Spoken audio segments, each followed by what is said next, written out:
ਦਿੱਤੇ ਨੇ ਤੇ ਉਹਨਾਂ ਨੇ ਕਿਹਾ ਕਿ ਮੇਰੇ ਧਿਆਨ ਦੇ ਵਿੱਚ ਫਰਜ਼ੀ ਡਿਗਰੀ ਵਾਲੇ ਬਹੁਤ ਕੇਸ ਨੇ। ਕਈ ਲੋਕਾਂ ਨੇ ਜਾਲੀ ਡਿਗਰੀਆਂ ਦੇ ਨਾਲ ਨੌਕਰੀਆਂ ਹਾਸਲ ਕੀਤੀਆਂ ਨੇ, ਸਰਕਾਰੀ ਨੌਕਰੀਆਂ ਹਾਸਲ ਕੀਤੀਆਂ ਨੇ ਤੇ ਜਲਦ ਅਜਿਹੇ ਲੋਕਾਂ ਦੇ ਉੱਤੇ ਕਾਰਵਾਈ ਕੀਤੀ ਜਾਵੇਗੀ। ਸੀਐਮ ਮਾਨ ਦੇ ਵੱਲੋਂ ਇਹ ਸੰਕੇਤ ਦਿੱਤੇ ਗਏ ਕਿ ਜਿਹੜੇ ਫਰਜ਼ੀ ਡਿਗਰੀਆਂ ਲੈ ਕੇ ਸਰਕਾਰੀ ਨੌਕਰੀਆਂ ਲੈਣ ਦੇ ਵਿੱਚ ਕਾਮਯਾਬ ਰਹੇ ਨੇ ਹੁਣ ਉਹਨਾਂ ਦੇ ਉੱਤੇ ਕਾਰਵਾਈ ਹੋਏਗੀ। ਫਰਜ਼ੀ ਡਿਗਰੀ ਵਾਲਿਆਂ ਦੀ ਸ਼ਾਮਤ ਆਉਂਦੀ ਹੋਈ ਨਜ਼ਰ ਆ ਰਹੀ ਹੈ। ਖੈਰ, ਸਰਕਾਰੀ ਨੌਕਰੀ ਦੇ ਵਿੱਚ ਜੇਕਰ ਕੋਈ ਫਰਜ਼ੀ ਡਿਗਰੀ ਲੈ ਕੇ ਪਹੁੰਚਿਆ ਹੋਇਆ ਹੈ ਤਾਂ ਕੀ ਹੁਣ ਉਸ ਦੇ ਉੱਤੇ ਕਾਰਵਾਈ ਹੋਏਗੀ, ਕਿਉਂਕਿ ਸੰਕੇਤ ਵੀ ਦਿੱਤੇ ਜਾ ਰਹੇ ਨੇ ਕਿ ਇੱਕ ਇੱਕ ਪੈਸੇ ਦਾ ਹਿਸਾਬ ਲਿਆ ਜਾਵੇਗਾ। ਖੈਰ, ਸੀਐਮ ਦੇ ਵੱਲੋਂ ਜੋ ਟਵੀਟ ਕੀਤਾ ਗਿਆ ਉਹ ਵੀ ਤੁਹਾਨੂੰ ਦਿਖਾਣੇ ਆ। ਮੁੱਖ ਮੰਤਰੀ ਭਗਵੰਤ ਮਾਨ ਨੇ ਟਵੀਟ ਦੇ ਵਿੱਚ ਲਿਖਿਆ ਕਿ ਮੇਰੇ ਧਿਆਨ ਦੇ ਵਿੱਚ ਬਹੁਤ ਕੇਸ ਆਏ ਨੇ ਕਿ ਬਹੁਤ ਹੀ ਰਸੂਖਦਾਰ ਅਤੇ ਰਾਜਨੀਤਿਕ ਲੋਕਾਂ ਦੇ ਰਿਸ਼ਤੇਦਾਰ ਜਾਲੀ ਡਿਗਰੀਆਂ ਦੇ ਨਾਲ ਸਰਕਾਰੀ ਨੌਕਰੀਆਂ ਲੈ ਕੇ ਬੈਠੇ ਨੇ। ਜਲਦੀ ਹੀ ਪੰਜਾਬ ਦੇ ਲੋਕਾਂ ਦੇ ਟੈਕਸ ਦੇ ਇੱਕ ਇੱਕ ਪੈਸੇ ਦਾ ਹਿਸਾਬ ਲੋਕਾਂ ਸਾਹਮਣੇ ਰੱਖਿਆ ਜਾਵੇਗਾ। ਤਾਂ ਉਹ ਕਿਹੜੇ ਲੋਕ ਨੇ, ਕਿਹੜੇ ਰਸੂਖਦਾਰ ਨੇ, ਕਿਹਨਾਂ ਦੇ ਰਿਸ਼ਤੇਦਾਰ ਨੇ, ਕਿਹਨਾਂ ਦੇ ਵਾਲੇ ਪਾਸੇ ਇਸ਼ਾਰਾ ਹੈ ਕਿ ਸਾਬਕਾ ਸਰਕਾਰਾਂ ਦੇ ਸਮੇਂ ਜਿਹੜੇ ਅਹੁਦੇਦਾਰ ਰਹੇ ਉਹਨਾਂ ਨੂੰ ਲੈ ਕੇ ਇਸ਼ਾਰਾ ਹੈ, ਕਿਉਂਕਿ ਸਾਬਕਾ ਮੰਤਰੀਆਂ ਦੇ ਉੱਤੇ ਸ਼ਿਕੰਜਾ ਕੱਸਣ ਦਾ ਜ਼ਿਕਰ ਤਾਂ ਪਹਿਲਾਂ ਹੀ ਕਰ ਚੁੱਕੀ ਹੈ ਸਰਕਾਰ। ਔਰ ਇਨਫੈਕਟ ਜੇ ਅਸੀਂ ਗੱਲ ਕਰੀਏ ਤਾਂ ਸਾਧੂ ਸਿੰਘ ਧਰਮਸੋਤ ਨੂੰ ਪੁਲਿਸ ਨੇ ਅਰੈਸਟ ਕਰ ਲਿਆ। ਸਾਧੂ ਸਿੰਘ ਧਰਮਸੋਤ ਸਾਬਕਾ ਮੰਤਰੀ ਨੇ ਤੇ ਸਾਧੂ ਸਿੰਘ ਧਰਮਸੋਤ ਦਾ ਅਸੀਂ ਜ਼ਿਕਰ ਕਰੀਏ ਤਾਂ ਉਹ ਰਿਮਾਂਡ ਦੇ ਉੱਤੇ ਵੀ ਨੇ ਫਿਲਹਾਲ ਪੁਲਿਸ ਦੇ ਕੋਲ ਨੇ, ਵਿਜੀਲੈਂਸ ਡਿਪਾਰਟਮੈਂਟ ਦੇ ਕੋਲ। ਤਾਂ ਇਸ ਤੋਂ ਚਾਲੇ ਕਿਹੜੇ ਰਾਜਨੀਤਿਕ ਲੋਕ ਨੇ, ਰਸੂਖਦਾਰ ਲੋਕ ਨੇ, ਕਿਹਨਾਂ ਦੇ ਵੱਲ ਇਸ਼ਾਰਾ ਹੈ ਔਰ ਕਿੰਨੀ ਵੱਡੀ ਤਾਦਾਦ ਹੋ ਸਕਦੀ ਹੈ, ਇਹ ਵੀ ਇੱਕ ਵੱਡਾ ਸਵਾਲ ਹੈ ਕਿ 10-20 ਲੋਕ ਨੇ ਜਾਂ ਫਿਰ ਸੈਂਕੜਿਆਂ ਦੇ ਵਿੱਚ ਲੋਕ ਅਜਿਹੇ ਨੇ ਜਿਨ੍ਹਾਂ ਨੇ ਫਰਜ਼ੀ ਡਿਗਰੀਆਂ ਦੇ ਨਾਲ ਸਰਕਾਰੀ ਨੌਕਰੀਆਂ ਲੈ ਲਈਆਂ, ਜਾਂ ਹਜ਼ਾਰਾਂ ਦੀ ਗਿਣਤੀ 'ਚ ਪੰਜਾਬ 'ਚ ਅਜਿਹੇ ਲੋਕ ਹੋ ਸਕਦੇ ਨੇ। ਇਸ ਦਾ ਇੱਕ ਸਿੱਧਾ ਜਿਹਾ ਮਤਲਬ ਇਹ ਵੀ ਹੈ ਕਿ ਜੇਕਰ 2000 ਲੋਕ ਨੇ ਜਾਂ 1000 ਲੋਕ ਨੇ ਜਿਨ੍ਹਾਂ ਨੇ ਫਰਜ਼ੀ ਡਿਗਰੀਆਂ ਦੇ ਨਾਲ ਨੌਕਰੀਆਂ ਹਾਸਲ ਕੀਤੀਆਂ ਤਾਂ ਫਿਰ ਉਹਨਾਂ ਦੇ ਉੱਤੇ ਐਕਸ਼ਨ ਹੋਏਗਾ ਤਾਂ ਸਿੱਧੀਆਂ 1000 ਜਿਹੜੀਆਂ ਵੈਕੈਂਸੀਜ਼ ਨੇ ਉਹ ਖਾਲੀ ਹੋ ਜਾਣਗੀਆਂ ਜੇਕਰ ਉਹਨਾਂ ਦੇ ਉੱਤੇ ਐਕਸ਼ਨ ਹੁੰਦਾ। ਕਿਵੇਂ ਹੁੰਦਾ, ਕਦੋਂ ਹੁੰਦਾ ਔਰ ਉਸ ਦੇ ਵਿੱਚ ਕਿਹੜਾ ਪ੍ਰੋਸੈਸ ਅਪਣਾਇਆ ਜਾਂਦਾ, ਇੱਕ ਵੱਡਾ ਸਵਾਲ ਹੈ। ਤੇ ਉਸ ਤੋਂ ਬਾਅਦ ਕਿਉਂਕਿ ਬਹੁਤ ਸਾਰੇ ਜੇ ਇਸ਼ਾਰਾ ਕੀਤਾ ਜਾ ਰਿਹਾ ਤਾਂ ਹੋ ਸਕਦਾ ਕੋਈ ਅਜਿਹਾ ਸ਼ਖਸ ਹੋਵੇ ਜੋ ਪਿਛਲੇ 10 ਸਾਲ ਤੋਂ ਫਰਜ਼ੀ ਡਿਗਰੀ ਦੇ ਸਹਾਰੇ ਨੌਕਰੀ ਕਰ ਰਿਹਾ ਹੈ, ਪਿਛਲੇ 20 ਸਾਲ ਤੋਂ ਫਰਜ਼ੀ ਡਿਗਰੀ ਦੇ ਸਹਾਰੇ ਨੌਕਰੀ ਕਰ ਰਿਹਾ, ਹੋ ਸਕਦਾ ਅਜਿਹਾ ਕੋਈ ਹੋਵੇ। ਤੇ ਜੇਕਰ ਕੋਈ ਅਜਿਹਾ ਹੈ ਤਾਂ ਕੀ ਉਸ ਦੇ ਵੱਲੋਂ ਜੋ ਤਨਖਾਹ ਲਈ ਗਈ, ਜੋ ਸਰਕਾਰੀ ਸਹੂਲਤਾਂ ਲਈਆਂ ਗਈਆਂ, ਕਿ ਉਹਨਾਂ ਦਾ ਵੀ ਹਿਸਾਬ ਲਿਆ ਜਾਵੇਗਾ। ਸਿੱਧਾ ਰੁਕ ਕਰਦੇ ਹਾਂ ਪੰਕਜ ਕਪਾਹੀ ਇਸ ਸਮੇਂ ਸਾਡੇ ਸਹਿਯੋਗੀ ਸਾਡੇ ਨਾਲ ਨੇ ਫੋਨ ਲਾਈਨ ਦੇ ਉੱਤੇ। ਪੰਕਜ, ਕੀ ਇਸ਼ਾਰਾ ਕਰ ਰਹੇ ਨੇ ਸੀਐਮ ਔਰ ਇਸ ਇਸ਼ਾਰੇ ਨੂੰ ਸਮਝਿਆ ਜਾਵੇ ਕਿ ਸਾਬਕਾ ਸਰਕਾਰਾਂ ਦੇ ਸਮੇਂ ਰਹੇ ਅਹੁਦੇਦਾਰਾਂ ਨੂੰ ਇੱਕ ਵਾਰ ਫਿਰ ਤੋਂ ਕਹੀਏ ਕਿ ਟਾਈਟ ਕਰਨ ਦੀ ਕੋਸ਼ਿਸ਼ ਹੈ ਜਾਂ ਫਿਰ ਇੱਕ ਵਾਰ ਫਿਰ ਤੋਂ ਉਹਨਾਂ ਦੇ ਉੱਤੇ ਜਾਂਚ ਵਾਲਾ ਪੂਰਾ ਜਿਹੜਾ ਤੁਸੀਂ ਕਹਿ ਸਕਦੇ ਹੋ ਕਿ ਇੱਕ ਰਡਾਰ ਉਹਨਾਂ ਦੇ ਉੱਤੇ ਲਿਆਉਣ ਦੀ ਕੋਸ਼ਿਸ਼? ਦੇਖੋ ਕਰੋ, ਇਹ ਮਸਲਾ ਚੋਣਾਂ ਤੋਂ ਪਹਿਲਾਂ ਹਰਜੋਤ ਬੈਂਸ ਵੱਲੋਂ ਵੀ ਚੁੱਕਿਆ ਗਿਆ ਸੀਗਾ ਔਰ ਉਸ ਵੇਲੇ ਜ਼ਿਕਰ ਕੀਤਾ ਗਿਆ ਸੀਗਾ ਕਿ ਵਿਧਾਨ ਸਭਾ ਦੇ ਅੰਦਰ ਅਜਿਹੇ ਲੋਕ ਨੇ ਜਿਹੜੇ ਅਫਸਰਾਂ ਨੇ ਜਾਂ ਫਿਰ ਸਿਆਸਤਦਾਨਾਂ ਨੇ ਆਪਣੇ ਚਹੇਤਿਆਂ ਨੂੰ, ਰਿਸ਼ਤੇਦਾਰਾਂ ਨੂੰ ਜਿਹੜਾ ਵੈ ਨੌਕਰੀ ਲਗਵਾਇਆ ਗਿਆ ਵੈ ਔਰ ਮੈਰਿਟ ਦੇ ਆਧਾਰ ਤੇ ਨਹੀਂ ਹੈ ਬਲਕਿ ਚਹੇਤਿਆਂ ਦੇ ਆਧਾਰ ਤੇ, ਡਿਗਰੀਆਂ ਦੇ ਆਧਾਰ ਤੇ ਨਹੀਂ ਬਲਕਿ ਆਪਣੇ ਖਾਸਮ ਖਾਸ ਲੋਕਾਂ ਨੂੰ ਲਗਵਾਇਆ ਗਿਆ। ਔਰ ਇਸ ਮੁਤਲਕ ਕੁਲਤਾਰ ਸੰਧਵਾ ਹੋਰਾਂ ਨੇ ਵੀ ਜ਼ਿਕਰ ਕੀਤਾ ਸੀ ਕਿ ਕਮੇਟੀ ਬਣੇਗੀ ਔਰ ਉਹ ਕਮੇਟੀ ਜਾਂਚ ਕਰੇਗੀ ਕਿ ਕਿੰਨੇ ਕੁ ਲੋਕ ਵਿਧਾਨ ਸਭਾ ਦੇ ਅੰਦਰ ਹੈ। ਉਸ ਤੋਂ ਬਾਅਦ ਸਰਕਾਰ ਵੱਲੋਂ ਇੱਕ ਐਂਟੀ ਕਰਪਸ਼ਨ ਹੈਲਪਲਾਈਨ ਜਿਹੜੀ ਉਹ ਜਾਰੀ ਕੀਤੀ ਗਈ, ਉਸ ਦੇ ਵਿੱਚ ਵੀ ਕੁਝ ਸ਼ਿਕਾਇਤਾਂ ਸਾਹਮਣੇ ਆਈਆਂ ਨੇ ਕਿ ਕਈ ਡਿਪਾਰਟਮੈਂਟ ਦੇ ਵਿੱਚ, ਕਈ ਵਿਭਾਗਾਂ ਦੇ ਵਿੱਚ ਅਜਿਹੇ ਲੋਕ ਨੇ ਜਿਹੜੇ ਸਿਰਫ ਔਰ ਸਿਰਫ ਕਿਸੇ ਪੋਲੀਟੀਸ਼ੀਅਨ ਦੇ ਰਿਸ਼ਤੇਦਾਰ ਨੇ ਜਾਂ ਫਿਰ ਅਫਸਰਾਂ ਦੇ ਰਿਸ਼ਤੇਦਾਰ ਨੇ ਜਾਂ ਚਹੇਤਿਆਂ ਦੇ ਰਿਸ਼ਤੇਦਾਰ ਨੇ, ਉਹਨਾਂ ਨੂੰ ਨੌਕਰੀ ਦਿੱਤੀ ਗਈ ਹੈ ਜਿਹੜੇ ਇਸ ਦੇ ਕੈਪੇਬਲ ਨਹੀਂ ਸੀਗੇ, ਮੈਰਿਟ ਦੇ ਆਧਾਰ ਤੇ ਨੌਕਰੀ ਨਹੀਂ ਮਿਲੀ, ਡਿਗਰੀਆਂ ਜਿਹੜੀਆਂ ਨੇ ਉਹ ਫਰਜ਼ੀ ਤਿਆਰ ਕਰਵਾ ਕੇ ਨੌਕਰੀਆਂ ਜਿਹੜੀਆਂ ਉਹ ਲੈ ਗਏ ਨੇ। ਤਾਂ ਇਸ ਮੁਤਲਕ ਇੱਕ ਪੂਰੀ ਟੀਮ, ਸੀਐਮਓ ਦੀ ਟੀਮ ਜਿਹੜੀ ਹੈ ਇਸ ਜਿਹੜੇ ਕੇਸ ਸਾਹਮਣੇ ਆ ਰਹੇ ਨੇ ਉਸ ਨੂੰ ਚੈੱਕ ਕਰ ਰਹੀ ਹੈ, ਉਸ ਦੀ ਜਾਂਚ ਕੀਤੀ ਜਾ ਰਹੀ ਹੈ ਕਿ ਕਿੰਨੇ ਕੁ ਅਜਿਹੇ ਲੋਕ ਨੇ, ਕਿਹੜੇ ਡਿਪਾਰਟਮੈਂਟ ਦੇ ਵਿੱਚ ਨੇ ਔਰ ਜਲੰਧਰ ਤੋਂ ਲੈ ਕੇ ਲੁਧਿਆਣਾ, ਅੰਮ੍ਰਿਤਸਰ, ਕਿਹੜੀਆਂ ਥਾਵਾਂ ਦੇ ਉੱਤੇ ਅਜਿਹੇ ਲੋਕ ਨੇ ਕਿ ਹਸਪਤਾਲਾਂ 'ਚ ਨੇ, ਸਕੂਲਾਂ ਦੇ ਵਿੱਚ ਨੇ।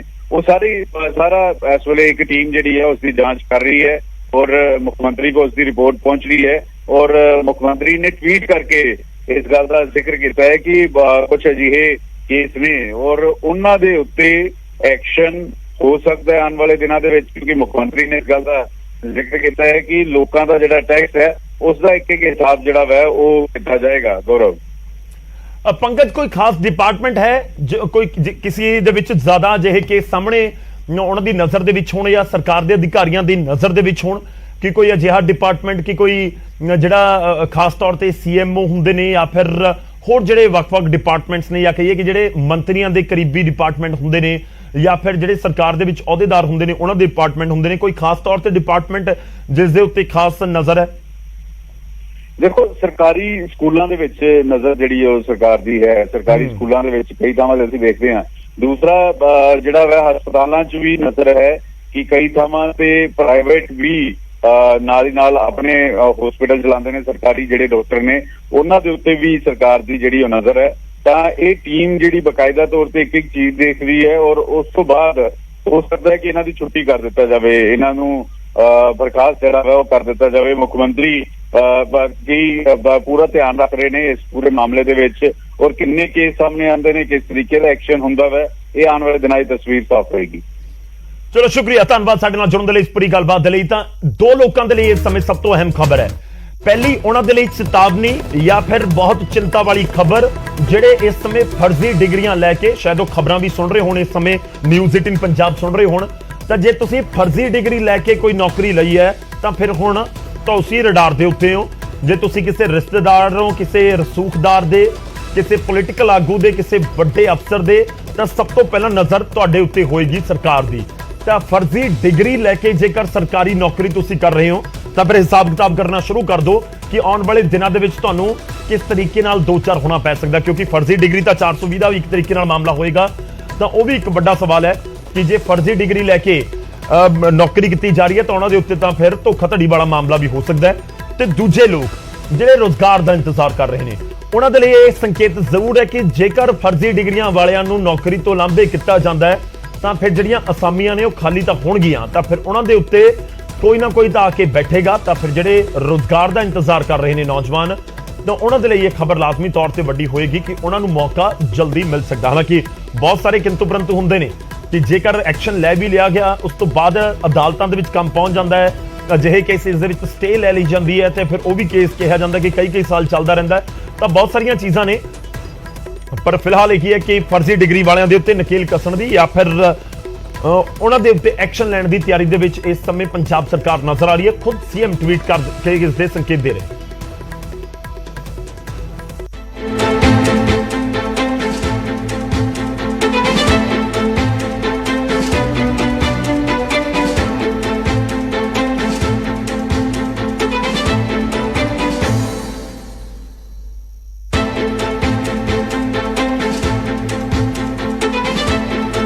ਹੁਣ ਅੱਗੇ ਵਧਦੇ ਹਾਂ, ਅਗਲੀ ਖਬਰ ਦਾ ਰੁਖ ਕਰਦੇ ਹਾਂ। ਖਬਰ ਫਰੀਦਕੋਟ ਤੋਂ ਹੈ। ਫਰੀਦਕੋਟ ਦੇ ਵਿੱਚ ਇੱਕ ਵਾਰ ਮੁੜ ਤੋਂ ਖਾਲਿਸਤਾਨ ਦੇ ਨਾਰੇ ਲਿਖੇ ਗਏ।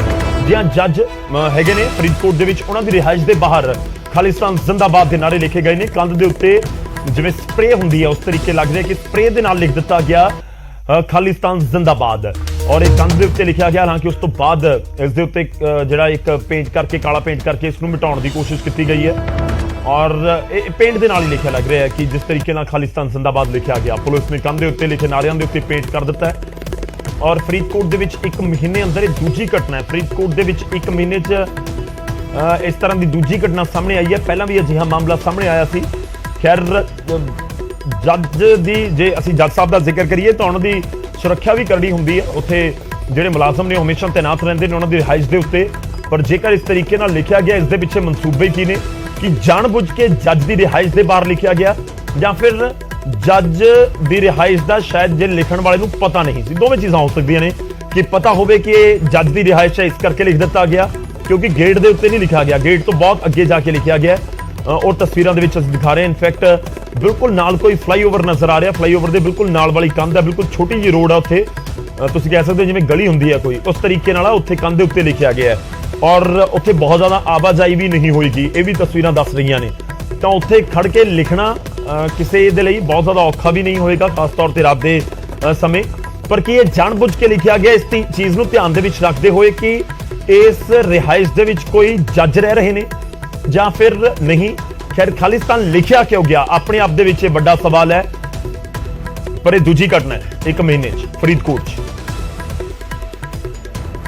ਪਿਛਲੇ ਕੁਝ ਦਿਨਾਂ ਤੋਂ ਪੰਜਾਬ ਵਿੱਚ ਸ਼ਰਾਰਤੀ ਅਨਸਰਾਂ ਵੱਲੋਂ ਮਾਹੌਲ ਨੂੰ ਖਰਾਬ ਕਰਨ ਦੀਆਂ ਸਾਜ਼ਿਸ਼ਾਂ ਲਗਾਤਾਰ ਰਚੀਆਂ ਜਾ ਰਹੀਆਂ ਨੇ। ਤਾਂ ਇੱਕ ਅਸੀਂ ਨਵੀਂ ਜਿਹੜੀ ਅੱਜ ਘਟਨਾ ਜਿਹੜੀ ਫਰੀਦਕੋਟ 'ਚ ਵਾਪਰੀ ਹੈ ਕਿ ਸੈਸ਼ਨ ਜੱਜ ਦੀ ਕੋਠੀ ਉਸਦੇ ਦੀਵਾਰ ਦੇ ਬਾਹਰ ਖਾਲਿਸਤਾਨ ਜਿੰਦਾਬਾਦ ਦੇ ਨਾਰੇ ਇੱਕ ਵਾਰ ਫਿਰ ਲਿਖੇ ਗਏ ਨੇ।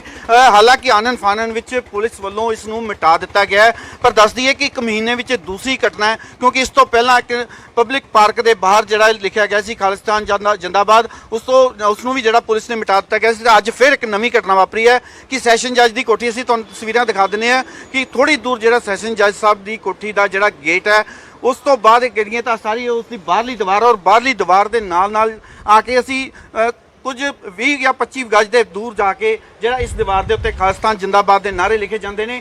ਹਾਲਾਂਕਿ ਪੁਲਿਸ ਵੱਲੋਂ ਜਿਹੜਾ ਜਦੋਂ ਸੂਚਨਾ ਪੁਲਿਸ ਨੂੰ ਮਿਲਦੀ ਹੈ ਤਾਂ ਤੁਰੰਤ ਉਸ ਵੱਲੋਂ ਕਾਲੇ ਰੰਗ ਨਾਲ ਇਸ ਨੂੰ ਮਿਟਾ ਦਿੱਤਾ ਜਾਂਦਾ, ਪਰ ਲਗਾਤਾਰ ਅਸੀਂ ਗੱਲ ਕਰੀਏ ਤਾਂ ਮਾਹੌਲ ਨੂੰ ਖਰਾਬ ਕਰਨ ਦੀਆਂ ਸਾਜ਼ਿਸ਼ਾਂ ਰਚੀਆਂ ਜਾ ਰਹੀਆਂ ਨੇ। ਔਰ ਦੂਸਰੀ ਘਟਨਾ ਇੱਕ ਮਹੀਨੇ ਦੇ ਵਿੱਚ ਫਰੀਦਕੋਟ ਵਿੱਚ ਵਾਪਰੀ ਹੈ ਕਿ ਇਸ ਜਗ੍ਹਾ ਤੇ ਖਾਲਿਸਤਾਨ ਜਿੰਦਾਬਾਦ ਦੇ ਨਾਰੇ ਲਿਖੇ ਗਏ ਨੇ। ਦੱਸ ਦਈਏ ਕਿ ਗੁਰਪਤਵੰਤ ਸਿੰਘ ਪੰਨੂ ਜਿਹੜੇ ਕਿ ਵਿਦੇਸ਼ ਵਿੱਚ ਬੈਠੇ ਲਗਾਤਾਰ ਸ਼ਹਿ ਦੇ ਰਹੇ ਨੇ ਕਿ ਲਗਾਤਾਰ ਕਿ ਲੋਕਾਂ ਨੂੰ ਕਿ ਜਗ੍ਹਾ ਜਗ੍ਹਾ ਤੇ ਜਿਹੜੇ ਝੰਡੇ ਲਹਿਰਾਏ ਜਾਣ ਜਾਂ ਨਾਰੇ ਲਿਖੇ ਜਾਣ, ਤਾਂ ਉਸ ਦੇ ਚੱਲਦੇ ਹੀ ਮੰਨਿਆ ਜਾ ਸਕਦਾ ਕਿ ਉਸੇ ਕੜੀ ਦੇ ਹਿੱਸਾ ਹੀ ਹੈ ਕਿ ਇਸ ਜਗ੍ਹਾ ਤੇ ਇੱਕ ਵਾਰ ਫਿਰ ਜਿਹੜਾ ਖਾਲਿਸਤਾਨ ਜਿੰਦਾਬਾਦ ਦੇ ਨਾਰੇ ਲਿਖੇ ਗਏ ਨੇ।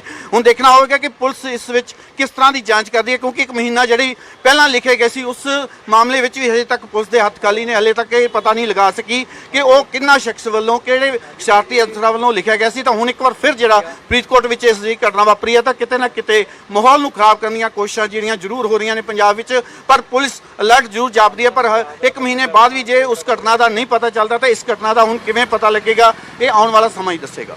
ਫਰੀਦਕੋਟ ਤੋਂ ਨਰੇਸ਼ ਸੇਠੀ, ਨਿਊਜ਼ 18।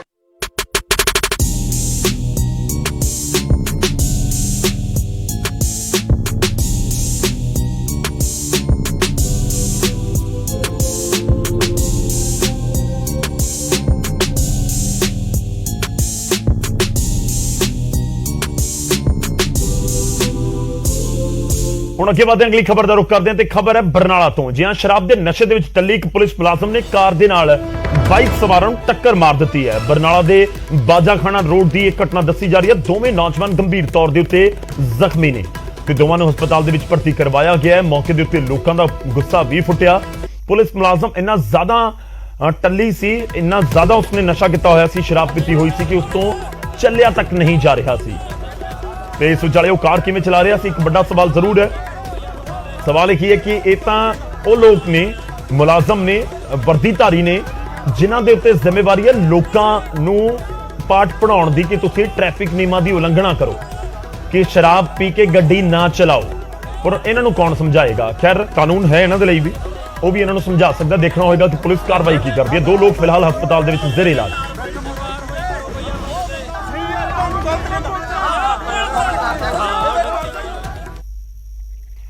ਸਦਰ ਰੁਖ ਕਰਦੇ ਹਾਂ ਇਸ ਸਮੇਂ ਕੁਲਦੀਪ ਸਿੰਘ ਧਾਲੀਵਾਲ ਕੈਬਨਿਟ ਮੰਤਰੀ ਪ੍ਰੈਸ ਕਾਨਫਰੰਸ ਕਰ ਰਹੇ ਨੇ। ਕੀ ਕੁਝ ਉਹ ਕਹਿ ਰਹੇ ਨੇ, ਸਿੱਧਾ ਰੁਖ ਕਰਦੇ ਹਾਂ। 5/15 ਨੂੰ ਜਦੋਂ ਇਹ ਅਲਫਾ ਸਿਟੀ ਵਾਲਿਆਂ ਨੇ ਉੱਥੇ ਜ਼ਮੀਨ ਖਰੀਦੀ ਤੇ ਪੰਚਾਇਤ ਜਿਹੜੀ ਉਸ ਸਮੇਂ ਅਕਾਲੀ ਦਲ ਦੀ ਪੰਚਾਇਤ ਸੀਗੀ, ਪੰਚਾਇਤ ਕੋਲੋਂ ਮਤਾ ਪਵਾ ਕੇ ਇਹ ਜ਼ਮੀਨ ਜਿਹੜੀ ਹੈ ਖਰੀਦਣ ਦੀ ਜਿਹੜੀ ਸ਼ੁਰੂਆਤ ਕੀਤੀ, ਉਸ ਸਮੇਂ ਅਕਾਲੀ ਦਲ ਦਾ ਰਾਜ ਸੀਗਾ। ਉਹਦੇ ਚਲਦਿਆਂ ਕਿਉਂਕਿ ਤੁਹਾਨੂੰ ਪਤਾ पंचायत ने लिखा, BDO साहब को गया, फिर DDPO साहब को गया, ADC साहब को गया, फिर चंडीगढ़ गया। जिन्ना चेर तक डायरैक्टर ते प्रिंसीपल सैकटरी ਇਹਦੀ इजाजत नहीं देंगे, मंत्री ਇਹਦੀ इजाजत नहीं देंदा, उन्ना चेर तक तुसीं पंचायत की जमीन बेच नहीं सकते। सो फाइल जिहड़ी घूमदी रही, जिहड़ी मैं डिटेल तुहानूं दित्ती है कि किहड़े टाइम ते की होया, और जदों ਇਹਦਾ एंड होया वो मैं तुहानूं दसना चाहुंदा कि बहुत जिहड़े लोग अज गल्लां कर रहे, मान सरकार के खिलाफ बोल रहे, मैं तुहानूं दसना चाहुंदा कि जदों ਇਹਦਾ लास्ट वेचण का जिहड़ा आर्डर है वो 11 मार्च ਨੂੰ होया, और सरदार तजिंदर सिंह बाजवा जिहड़े उस समय मंत्री सीगे 22, और ਜਿਹੜੀਆਂ 2-3 ਨੈਤਿਕਤਾ ਤੋਂ, ਮੇਰੀ ਗੱਲ ਧਿਆਨ ਨਾਲ ਸੁਣਿਓ, 11 ਮਾਰਚ 2022 ਨੂੰ ਤ੍ਰਿਪਤ ਰਜਿੰਦਰ ਬਾਜਵਾ ਜੀ ਨੇ ਇਹਨੂੰ ਫਾਈਨਲ ਕੀਤਾ, ਉਹਨਾਂ ਦੇ ਸਾਈਨ ਹੈ, ਮੈਂ ਫਾਈਲ ਨਾਲ ਲੈ ਕੇ ਆਇਆ ਤੁਹਾਨੂੰ ਦਿਖਾਉਣ ਵਾਸਤੇ। ਇਹ ਫਾਈਲ ਜਦੋਂ ਜਾਂਦੀ ਆ, ਜਿਹੜਾ FCR ਹੁੰਦਾ ਡਿਪਾਰਟਮੈਂਟ ਦਾ, ਉਹ ਤੇ ਦਸਤਖਤ ਕਰਦਾ, ਫਿਰ ਜਿਹੜਾ ਮੰਤਰੀ ਹੈ ਉਹਨੂੰ ਮਤਲਬ ਜਿਹੜਾ ਫਾਈਨਲ ਕਰਦਾ, ਉਹਦੇ ਤੋਂ ਬਾਅਦ ਵਾਪਸ ਫਾਈਲ ਆਉਂਦੀ ਹੈ 15/3 ਨੂੰ, 4 ਦਿਨ ਬਾਅਦ ਹੀ ਉਹਦਾ ਜਿਹੜਾ ਆਰਡਰ ਨਿਕਲ ਜਾਂਦਾ। ਉਹ ਆਰਡਰ ਨਿਕਲ ਤੋਂ ਬਾਅਦ ਮਤਲਬ ਜਿਹੜੀ ਥੱਲੇ ਜਦੋਂ ਫਾਈਲ ਆਈ ਪੰਚਾਇਤ ਕੋ ਆਈ, ਉਹਨਾਂ ਨੇ ਮੁੜ ਕੇ 19 ਤਰੀਕ ਨੂੰ ਉਹਦੀ ਰਜਿਸਟਰੀ ਕੀਤੀ। ਔਰ ਮੈਂ ਜਿਹੜੀ ਤੁਹਾਨੂੰ ਗੱਲ ਕਹਿਣੀ ਚਾਹੁੰਦਾ, ਜਿਹੜੀ ਦੁਖਦ ਹੋਇਆ, ਅਸੀਂ ਤਾਂ ਜਦੋਂ ਵੀਡੀਓ ਦੇਖੀ, ਜਦੋਂ ਰੌਲਾ ਪਿਆ ਕਿ ਇਹ ਕੀ ਹੋ ਗਿਆ 19 ਤਰੀਕ ਨੂੰ, ਕਿਉਂਕਿ ਸਾਡੀ ਸਰਕਾਰ 16 ਤਰੀਕ ਨੂੰ ਮਾਨ ਸਾਹਿਬ ਨੇ ਓਥ ਲੈ ਲਈ ਸੀ, 19 ਤਰੀਕ ਨੂੰ ਕੈਬਨਿਟ ਬਣੀ ਸੀਗੀ। ਉਹਦੇ ਤੋਂ ਪਹਿਲਾਂ ਸਭ ਨੂੰ ਪਤਾ ਹੈ ਕਿ 10 ਮਾਰਚ ਨੂੰ ਰਿਜ਼ਲਟ ਆਇਆ, ਕਾਂਗਰਸ ਦੀ ਬਹੁਤ ਬੁਰੀ ਤਰ੍ਹਾਂ ਹਾਰ ਹੋਈ। ਹਾਰ ਜਿਹੜੀ ਹੈ ਕਾਂਗਰਸ ਨੇ ਮੰਨੀ, ਔਰ 11 ਤਰੀਕ ਨੂੰ ਸਵੇਰੇ ਕਰੀਬ 10 ਵਜੇ ਮਾਨਯੋਗ ਸਾਬਕਾ ਮੁੱਖ ਮੰਤਰੀ ਸਰਦਾਰ ਚਰਨਜੀਤ ਸਿੰਘ ਚੰਨੀ ਜੀ ਦੇ ਅਗਵਾਈ 'ਚ ਕੈਬਨਿਟ ਦੀ ਮੀਟਿੰਗ ਹੋਈ। ਔਰ ਕੈਬਨਿਟ ਦੀ ਮੀਟਿੰਗ ਤੋਂ ਬਾਅਦ ਚੰਨੀ ਸਾਹਿਬ ਮਤਲਬ ਜਿਹੜਾ ਇਹਦਾ ਅਸਤੀਫਾ ਕੈਬਨਿਟ ਦਾ, ਉਹ ਲੈ ਕੇ ਤੇ ਗਵਰਨਰ ਸਾਹਿਬ ਕੋ ਗਏ। ਔਰ ਬਹੁਤ ਮਾੜੀ ਗੱਲ ਹੋਈ ਕਿ ਕੈਬਨਿਟ ਅਜ਼ਾਈਨ ਕਰ ਗਈ, ਤੁਸੀਂ 10 ਤਰੀਕ ਨੂੰ ਹਾਰ ਗਏ ਹੋ। ਤੇ ਉਸੇ ਦਿਨ ਸ਼ਾਮ ਨੂੰ ਤ੍ਰਿਪਤ ਰਜਿੰਦਰ ਸਿੰਘ ਬਾਜਵਾ ਜੀ ਨੇ ਫਾਈਲ ਕੱਢੀ ਅਤੇ ਕਾਲੀ ਨਾਲ ਸਾਈਨ ਕੀਤੇ। ਉਸੇ ਦਿਨ ਹੀ FCR ਜਿਹੜੇ ਰਾਹੁਲ ਭੰਡਾਰੀ ਸੀਗੇ, ਉਹਨਾਂ ਦੇ ਸਾਈਨ ਕਰਵਾਏ ਗਏ ਤੇ ਤ੍ਰਿਪਤ ਬਾਜਵਾ ਜੀ ਨੇ ਉਹਨੂੰ ਫਾਈਨਲ ਕੀਤਾ। ਜਿਹੜੀ ਨੈਤਿਕਤਾ ਤੋਂ ਸਭ ਤੋਂ ਘਟੀਆ ਕਾਰਵਾਈ ਕੀਤੀ ਕਿ ਜਦੋਂ 10 ਤਰੀਕ ਨੂੰ ਰਿਜ਼ਲਟ ਆ ਗਏ ਸੀਗੇ, ਕਾਂਗਰਸ ਦੀ ਲੱਕ ਤੋੜਵੀਂ ਹਾਰ ਹੋਈ ਸੀਗੀ। ਜਦੋਂ ਅਜੇ ਅਗਲਾ ਜਿਹੜਾ ਪੁਆਇੰਟ ਹੈ, ਅਗਲਾ ਪੁਆਇੰਟ ਇਹ ਹੈ ਕਿ ਜਦੋਂ ਫਾਈਲ ਤੇ ਦਸਤਖਤ ਕੀਤੇ, ਉਸ ਸਮੇਂ ਕੋਡ ਆਫ ਕੰਡਕਟ ਲੱਗਾ ਸੀਗਾ ਕਿ ਫਾਈਲ ਤੇ ਦਸਤਖਤ ਨਹੀਂ ਹੋ ਸਕਦੇ। ਅਜੇ ਕੋਡ ਆਫ ਕੰਡਕਟ ਜਿਹੜਾ ਚੱਲ ਰਿਹਾ ਸੀਗਾ, ਪਰ ਦੇਖੋ ਤੁਸੀਂ ਕਿੱਦਾਂ। ਤਾਂ ਕੁਲਦੀਪ ਸਿੰਘ ਧਾਲੀਵਾਲ ਮੀਡੀਆ ਦੇ ਮੁਖਾਤਿਬ ਹੋ ਰਹੇ ਨੇ। ਕਾਂਗਰਸ ਨਿਸ਼ਾਨੇ ਦੇ ਉੱਤੇ ਹੈ ਤੇ ਸਭ ਦੇ ਵਿਚਾਲੇ ਜ਼ਮੀਨ ਦੇ ਉੱਤੇ ਕਬਜ਼ਾ, ਜਿਹੜਾ ਪੰਚਾਇਤੀ ਜ਼ਮੀਨ ਤੋਂ ਕਬਜ਼ਾ ਛੁਡਵਾਉਣ ਦੀ ਮੁਹਿੰਮ ਦਾ ਵੀ ਉਹਨਾਂ ਦੇ ਵੱਲੋਂ ਜ਼ਿਕਰ ਕੀਤਾ ਜਾ ਰਿਹਾ ਹੈ। ਛੋਟੇ ਜਿਹੇ ਬ੍ਰੇਕ ਲਈ ਰੁਕ ਰਹੇ ਹਾਂ, ਵਾਪਸ ਆਵਾਂਗੇ ਕੁਝ ਹੋਰ ਖਬਰਾਂ ਦੇ।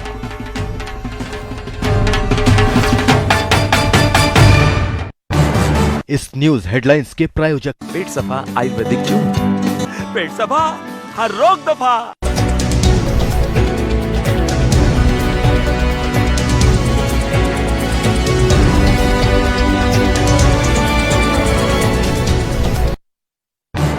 इस न्यूज हेडलाइंस के प्रायोजक पेट सफा आयुर्वेदिक जून, पेट सफा हर रोग दफा।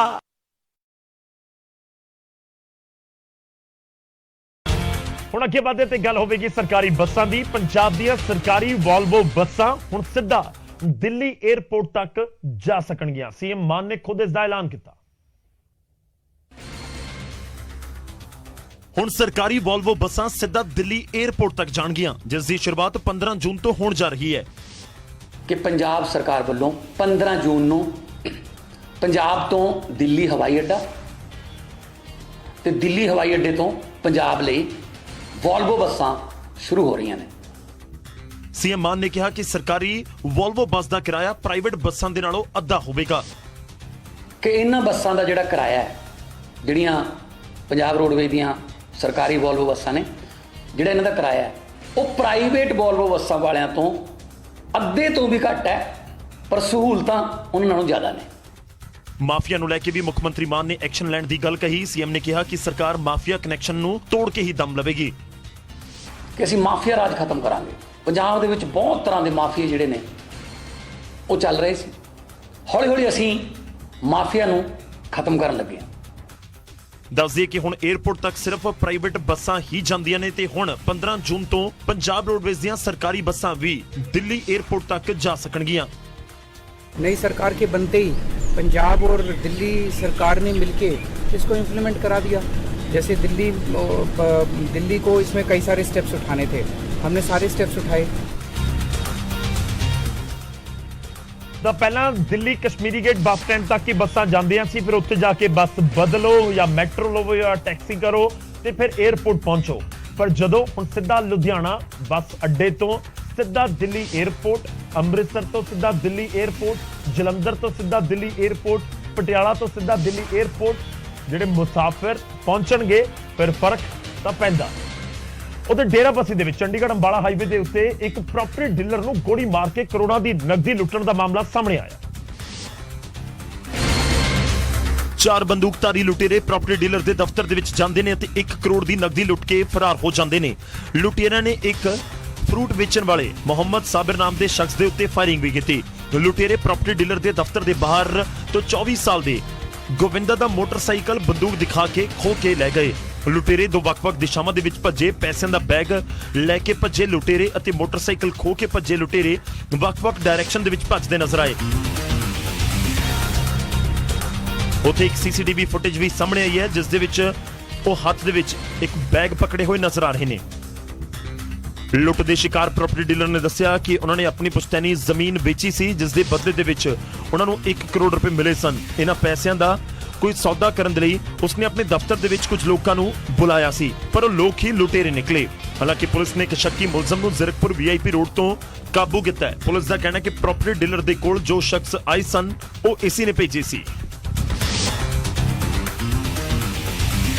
ਖੈਰ ਜਦੋਂ ਦਿਨ ਦਿਹਾੜੇ ਇਸ ਤਰੀਕੇ ਨਾਲ ਵਾਰਦਾਤ ਨੂੰ ਅੰਜਾਮ ਦਿੱਤਾ ਜਾਵੇ, ਇੱਕ ਵੱਡੀ ਰਾਸ਼ੀ ਲੁੱਟ ਲਈ ਜਾਵੇ ਔਰ ਕਾਨੂੰਨ ਵਿਵਸਥਾ ਦੇ ਉੱਤੇ ਸਵਾਲ ਉੱਠਣ ਫਿਰ ਫਰਕ ਤਾਂ ਪੈਂਦਾ ਹੈ। ਹੁਣ ਅੱਗੇ ਵਧਦੇ ਤੇ ਖਬਰ ਹਰਿਆਣਾ ਤੋਂ। ਹਰਿਆਣਾ ਦੇ ਪੰਚਕੂਲਾ ਤੋਂ ਹਰਿਆਣਾ ਪੁਲਿਸ ਨੇ IG ਹੇਮੰਤ ਕਲਸਨ ਨੂੰ ਨਰਸ ਨਾਲ ਭੱਦੀ ਸ਼ਬਦਾਵਲੀ ਦੇ ਮਾਮਲੇ ਦੇ ਵਿੱਚ ਗ੍ਰਿਫਤਾਰ ਕੀਤਾ ਤੇ ਇਲਜ਼ਾਮ ਲੱਗੇ ਕਿ ਨਸ਼ੇ ਵਿੱਚ ਧੁੱਤ IG ਹੇਮੰਤ ਕਲਸਨ ਪੰਚਕੂਲਾ ਦੇ ਸੈਕਟਰ 6 ਦੇ ਹਸਪਤਾਲ ਦੇ ਨਸ਼ਾ ਮੁਕਤੀ ਵਾਰਡ ਦੇ ਵਿੱਚ ਭਰਤੀ ਕੁੜੀ ਦੇ ਕੋਲ ਦੇਸੀ ਸ਼ਰਾਬ ਦੀ ਬੋਤਲ, ਤੰਬਾਕੂ ਅਤੇ ਗੁਟਕਾ ਲੈ ਕੇ ਪਹੁੰਚ ਗਿਆ ਸੀ। ਕਲਸਨ ਨੇ ਵਾਰਡ ਦੇ ਵਿੱਚ ਭਰਤੀ ਕੁੜੀ ਨੂੰ ਜ਼ਬਰਦਸਤੀ ਆਪਣੇ ਨਾਲ ਲੈ ਕੇ ਜਾਣ ਦੀ ਕੋਸ਼ਿਸ਼ ਕੀਤੀ ਸੀ। ਜਦੋਂ ਸਟਾਫ ਨਰਸ ਨੇ ਰੋਕਣ ਦੀ ਕੋਸ਼ਿਸ਼ ਕੀਤੀ ਤਾਂ ਫਿਰ ਗਾਲੀ ਗਲੋਚ ਹੋਇਆ, ਮਾੜਾ ਵਤੀਰਾ ਕੀਤਾ ਗਿਆ। ਇਸ ਦੇ ਉੱਤੇ ਸਟਾਫ ਨਰਸ ਨੇ ਸੈਕਟਰ 7 ਥਾਣਾ ਪੁਲਿਸ ਨੂੰ ਸ਼ਿਕਾਇਤ ਦਿੱਤੀ। ਪੁਲਿਸ ਨੇ IG ਹੋਮਗਾਰਡ ਹੇਮੰਤ ਕਲਸਨ ਦੇ ਖਿਲਾਫ ਵੱਖ-ਵੱਖ ਧਾਰਾਵਾਂ ਦੇ ਤਹਿਤ ਮਾਮਲਾ ਦਰਜ ਕਰ ਲਿਆ। ਉਧਰ ਇਸ ਮਾਮਲੇ ਦੇ ਉੱਤੇ IG ਹੇਮੰਤ ਕਲਸਨ ਦਾ ਕਹਿਣਾ ਹੈ ਕਿ ਨਰਸ ਦੇ ਨਾਲ ਉਹਨਾਂ ਦਾ ਰਾਜ਼ੀਨਾਮਾ ਹੋ ਚੁੱਕਾ ਹੈ, ਉਸ ਨੂੰ ਬੇਵਜ੍ਹਾ ਫਸਾਇਆ ਜਾ ਰਿਹਾ ਹੈ। कि मेरे को राजीनामा हो चुका था उस नर्स से और मेरे को झूठा गिरफ्तार किया गया है। मैं सरकार से और मैडम DSP से गुजारिश करूंगा कि मेरे राजीनामे को, हमारे राजीनामे को 186 नंबर में। इस न्यूज़ हेडलाइंस के प्रायोजक कनाडा दे PR ਲਈ ਅਪਲਾਈ ਕਰੋ ਬਿਨਾ IELTS ਦੇ high success rate government approved the yellow league.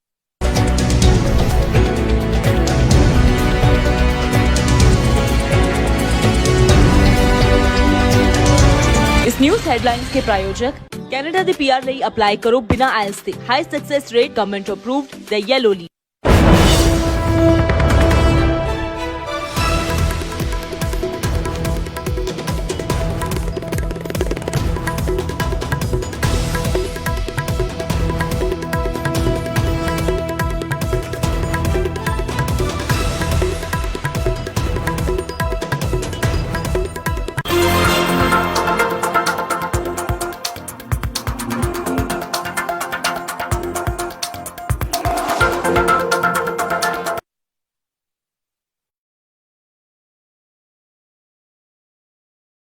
करें और मेरे को न्याय दें। ਹੇਮੰਤ ਕਲਸਨ ਨੂੰ ਪੰਚਕੂਲਾ ਪੁਲਿਸ ਨੇ ਪਹਿਲਾਂ ਵੀ ਗ੍ਰਿਫਤਾਰ ਕੀਤਾ ਸੀ। ਹੇਮੰਤ ਕਲਸਨ ਦੀ ਗ੍ਰਿਫਤਾਰੀ ਪੰਜੌਰ ਦੇ ਇੱਕ ਸ਼ਖਸ ਦੀ ਸ਼ਿਕਾਇਤ ਦੇ ਉੱਤੇ ਹੋਈ ਸੀ। ਕਲਸਨ ਤੇ ਉਸ ਦੀ ਦੁਕਾਨ ਦੇ ਵਿੱਚ ਵੜ ਕੇ ਕੁੱਟਮਾਰ, ਹੰਗਾਮਾ ਤੇ ਧਮਕਾਉਣ ਦਾ ਇਲਜ਼ਾਮ ਹੈ, ਜਿਸ ਤੋਂ ਬਾਅਦ IG ਹੇਮੰਤ ਕਲਸਨ ਨੂੰ ਸਸਪੈਂਡ ਵੀ ਕਰ ਦਿੱਤਾ ਗਿਆ ਸੀ। ਜਦੋਂ ਕੋਈ IG ਲੈਵਲ ਦਾ ਅਧਿਕਾਰੀ, ਇੱਕ ਵੱਡੇ ਅਹੁਦੇ ਉੱਤੇ ਬੈਠਾ ਅਧਿਕਾਰੀ ਕਿਸੇ ਦੇ ਨਾਲ ਭੱਦੀ ਸ਼ਬਦਾਵਲੀ ਦੇ ਵਿੱਚ ਗੱਲਬਾਤ ਕਰੇ, ਉਸ ਦੇ ਉੱਤੇ ਇਲਜ਼ਾਮ ਲੱਗਣ ਫਿਰ ਫਰਕ ਤਾਂ ਪੈਂਦਾ ਹੈ। ਉਧਰ ਹਿਮਾਚਲ ਦੇ ਨਾਲ ਦੇ ਵਿੱਚ ਭ੍ਰਿਸ਼ਟਾਚਾਰ ਦੇ ਤਾਰਕੋਲ ਦੇ ਨਾਲ ਬਣੀ ਸੜਕ ਦੀ ਟੌਰਿੰਗ ਉਖੜ ਗਈ। ਰੇਣੂਕਾ ਵਿਧਾਨ ਸਭਾ ਖੇਤਰ ਦੇ ਦਦਾਹੂ ਬਿਰਲਾ ਸੜਕ ਮਾਰਗ ਦੇ ਉੱਤੇ ਟੌਰਿੰਗ ਦਾ ਕੰਮ ਵੀ ਮੁੱਖ ਮੰਤਰੀ ਦੇ ਹੁਕਮਾਂ ਤੋਂ ਬਾਅਦ ਸ਼ੁਰੂ ਹੋਇਆ। 15 ਦਿਨ ਪਹਿਲਾਂ ਹੀ ਸੜਕ ਦਾ ਟਾਰਿੰਗ ਦਾ ਕੰਮ ਪੂਰਾ ਹੋਇਆ ਸੀ ਕਿ ਸਥਾਨਕ ਲੋਕਾਂ ਨੇ ਭ੍ਰਿਸ਼ਟਾਚਾਰ ਨਾਲ ਬਣੀ ਇਸ ਘੁਟਾਲੇ ਦੀ ਸੜਕ ਦਾ ਪਰਦਾਫਾਸ਼ ਕਰ ਦਿੱਤਾ। देखो ना, देखो तार को देखो, इसका तो डंडा सा फाड़ दो जाए। और यहाँ तक कंप्रेशन नहीं लगा हुआ है जी, क्या है नीचे ठीक है, अभी देखो दिख रहा है मशीन ने तार बोले, कभी तार बोला आप कह रहे हैं टेम्परेचर बहुत ज्यादा है यहाँ पे, क्या टेम्परेचर है? हाथ में तो कहीं पिघल नहीं रहा, इसमें यार हाथ में तो लगा ही नहीं मेरे। मिट्टी के ऊपर इसको टारिंग कर दी गई है, जो कि ग्रामीणों ने अभी आपको खोद के दिखाई तो उनके हाथ में भी बिटुमेन नहीं लग रहा है, मिट्टी ही लग रही है। ਦੱਸ ਦਈਏ ਕਿ 8 ਕਿਲੋਮੀਟਰ ਦੀ ਸੜਕ ਦੇ ਲਈ ਕਰੀਬ 3 ਕਰੋੜ 50 ਲੱਖ ਰੁਪਏ ਦਾ ਬਜਟ ਪਾਸ ਕੀਤਾ ਗਿਆ, ਪਰ ਇਲਜ਼ਾਮ ਨੇ ਕਿ ਟੌਰਿੰਗ ਤੋਂ ਲੱਗਦਾ ਹੈ ਕਿ ਬਜਟ ਦਾ ਅੱਧਾ ਹਿੱਸਾ ਵੀ ਇਸਤੇਮਾਲ ਨਹੀਂ ਹੋਇਆ। ਤਾਂ ਸੜਕ ਦੇ ਲਈ ਪੈਸੇ ਤਾਂ ਬਹੁਤ ਖਰਚ ਕਰ ਦਿੱਤੇ ਗਏ, ਪਰ ਫਾਈਲਾਂ ਦੇ ਵਿੱਚ ਇਲਜ਼ਾਮ ਇਹੀ ਨੇ ਕਿ ਪੈਸੇ ਜਿੰਨੇ ਆਏ ਸੀ ਉਹਦਾ ਅੱਧਾ ਵੀ ਸੜਕ ਤੇ ਪਹੁੰਚਿਆ ਨਹੀਂ। ਹੁਣ ਰੁਕ ਕਰਦੇ ਹਾਂ ਪਟਿਆਲਾ ਦਾ। ਪਟਿਆਲਾ ਜੇਲ੍ਹ ਦੇ ਵਿੱਚ ਬੰਦ ਸਾਬਕਾ PPCC ਪ੍ਰਧਾਨ ਯਾਨੀ ਕਿ ਨਵਜੋਤ ਸਿੰਘ ਸਿੱਧੂ ਨੇ ਵਿਰੋਧੀ ਧਿਰ ਦੇ ਆਗੂ ਪ੍ਰਤਾਪ ਬਾਜਵਾ ਪਹੁੰਚੇ ਸਿੱਧੂ ਦੇ ਨਾਲ ਮੁਲਾਕਾਤ ਕਰਨ ਲਈ। ਵਿਰੋਧੀ ਧਿਰ ਦੇ ਆਗੂ ਪ੍ਰਤਾਪ ਬਾਜਵਾ ਪਟਿਆਲਾ ਜੇਲ੍ਹ ਪਹੁੰਚੇ, ਜਿੱਥੇ ਉਹਨਾਂ ਨੇ ਨਵਜੋਤ ਸਿੰਘ ਸਿੱਧੂ ਦੇ ਨਾਲ ਮੁਲਾਕਾਤ ਕੀਤੀ।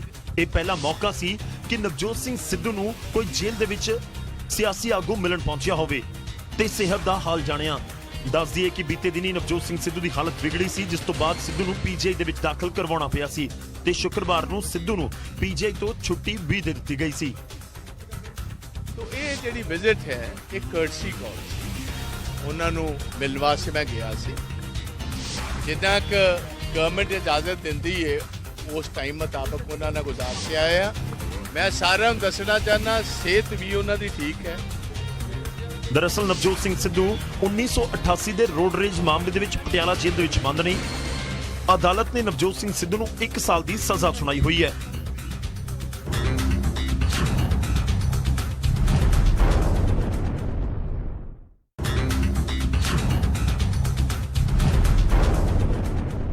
ਸਤਿ ਸ਼੍ਰੀ ਅਕਾਲ, ਸਵਾਗਤ ਹੈ। ਗੌਰਵ ਸ਼ੁਕਲਾ ਮੈਂ ਹਾਂ ਤੁਹਾਡੇ ਨਾਲ ਹਾਜ਼ਰ ਹਾਂ। ਫਰਕ ਤਾਂ ਪੈਂਦਾ ਹੈ ਲੈ ਕੇ ਫਰਕ ਤਾਂ ਪੈਂਦਾ ਦੀ ਸ਼ੁਰੂਆਤ ਅਸੀਂ ਕਰਨ ਜਾ ਰਹੇ ਹਾਂ ਦਿੱਲੀ ਪੁਲਿਸ ਦੇ ਵੱਲੋਂ ਸਿੱਧੂ ਮੂਸੇਵਾਲਾ ਕਤਲ ਕੇਸ ਦੇ ਵਿੱਚ ਕੀਤੇ ਗਏ ਇੱਕ ਵੱਡੇ ਖੁਲਾਸੇ ਦੇ ਨਾਲ।